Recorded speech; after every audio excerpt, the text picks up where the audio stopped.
Good morning. So here we are in Newcastle at ATOMICON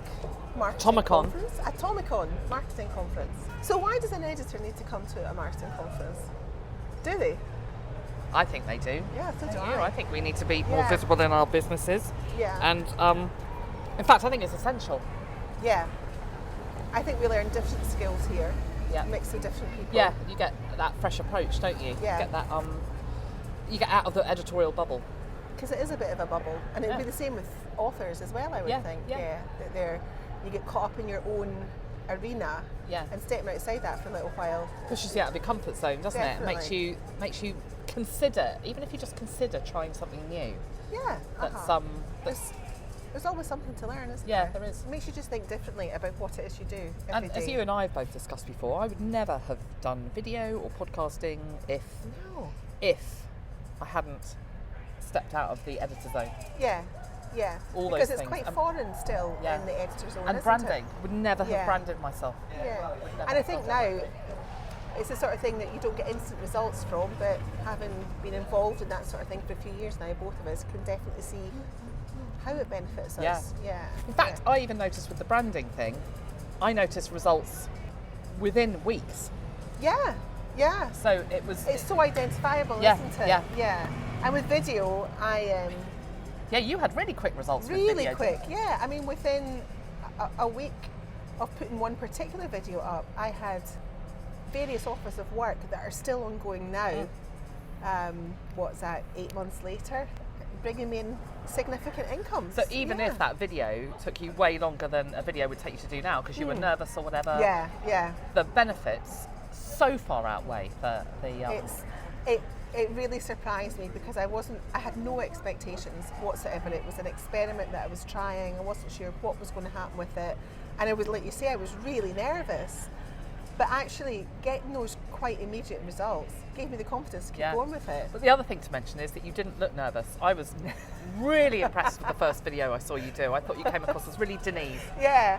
Well, yeah, you know that analogy about swans looking calm on the surface, but they're paddling like mad underneath? That was me. You. And also, you got to bear in mind that it was edited. Yeah. You know, so there were plenty But of outtakes. that's important for people to remember, isn't it? Though that they can edit. They can. Absolutely. You can make something that's a bit of a mess. Yeah. Rather brilliant. And it's not difficult, and you don't need high-tech equipment. You are actually a published author. Self-published author. Self-published author, which is what a lot of our listeners are. In fact, all my clients now are indie authors. They're all doing it themselves. Yeah. I don't work for publishers anymore. Yeah. And so that's good for me to actually sit on the other side of the fence and know what their challenges are, not just in terms of writing, but also making their books visible, but also going through the editing process. How was that to be on the other side of the fence? Because I can imagine it really felt different. Did you feel vulnerable? No. How did you find your editor? Who did you tell us your process? So I picked somebody who I knew was experienced and qualified, but also who was a member of the SFEP, because that's the organisation I'm a member of, and I trusted it. But I knew her, and I knew a bit about the kind of work. I knew a lot about the kind of work she'd done, and I trusted her. Yeah. This is why sometimes I think it's good when clients first get in touch with me. Sometimes if we can have a Skype call or something, because then they get to know me. And because I knew Sophie, I trusted her. It was Sophie Playle, by the way. Right, yeah.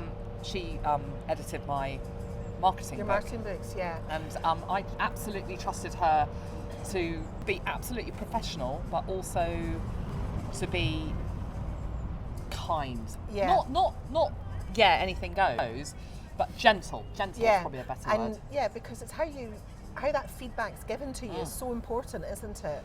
And the consequence of that was that the editing process was really, really lovely. Oh. When it was, what she did was sort of remind me of, she set an example of best practice with me, and reminded me of what I and we all need to be doing. Yeah. So do you think it informed your practice as an editor? Yeah, I did. It wasn't just that she made my book more polished. She also, I think, helped me to focus on what the practice of good editing. I think that's really interesting concept. And as a result, I enjoyed the process and would have no fear. Have had no fear going back and using an editor. I already understood the value of it, but I Uh-huh. also understood that it could be an enjoyable and enriching experience, Yeah. not something to be scared of.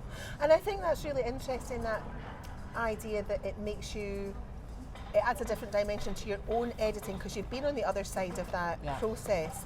So I think it's easy to get caught up in your role as an editor, that you're giving feedback, you're making it better, and sometimes I think people forget a little bit about the human aspect It's of all it. about the book or the Yeah. web page or the Yeah. report or whatever that you're editing, Uh-huh. and the person and the creator of that content's got forgotten about. But Exactly. actually, that actually informs the whole voice of the piece in the first place, Yeah. and it's really important to Yeah. get under the skin of the client Yes. as well. And speaking from very recent personal experience, a client of mine who I'm editing and working with has had some